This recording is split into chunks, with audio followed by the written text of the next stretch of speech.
Welcome to meet news. నేను ప్రసాద్.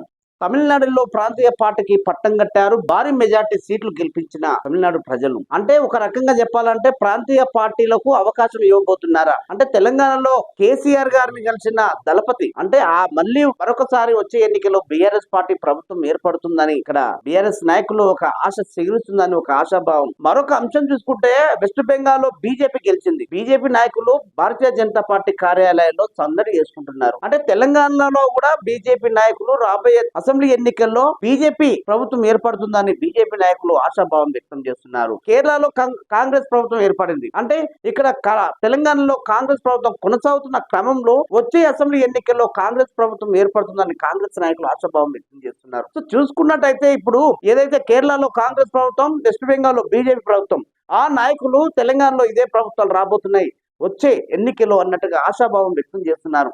ఎంతవరకు ఈ ప్రభుత్వం అంటే ఆ రాష్ట్రాలలో ఇచ్చిన రిజల్ట్ తెలంగాణలో కూడా ఏమైనా మలుపు తిరుగుతుందా, ఇంకేమైనా మార్పు చెందబోతుందా, లేకపోతే ఉన్న పార్టీకి మళ్ళీ పట్టం కడతారా, కొత్త ప్రాంతీయ పార్టీకి మళ్ళీ ఓట్లేసి గెలిపిస్తారా?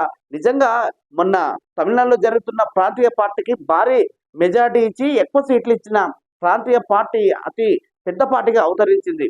అంటే ఇక్కడ తెలంగాణలో బీఆర్ఎస్ పార్టీ కూడా ప్రాంతీయ పార్టీ. అంటే దాదాపుగా తెలంగాణ ఏర్పడి 2 టర్ములు ప్రభుత్వం పాలించిన బీఆర్ఎస్ పార్టీకి మరొక అవకాశం రాబోతుందని టీఆర్ఎస్ నాయకులు కూడా ఆశాభావం వ్యక్తమవుతున్నాయి. చూసుకున్నట్టయితే భిన్నంగా ఉంటున్నది. కేరళలో కాంగ్రెస్ ప్రభుత్వం ఏర్పడుతుంది. అక్కడ ఏదైతే కాంగ్రెస్ నాయకుడు ముఖ్యమంత్రి రేవంత్ రెడ్డి గారు ప్రచారంలో పాల్గొని అక్కడ నేను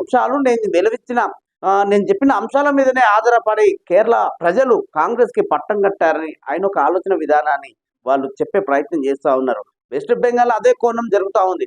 మొత్తానికి ఈ విభిన్న రాజకీయ ఆలోచన విధానంలో చూసుకున్నట్టయితే తెలంగాణకి దూరపు చూపు చూసుకున్నట్టయితే ఏ పార్టీకి సంబంధించిన నాయకులు ఆ అంశాలన్నీ ముందుకు తీసుకొస్తున్నారు.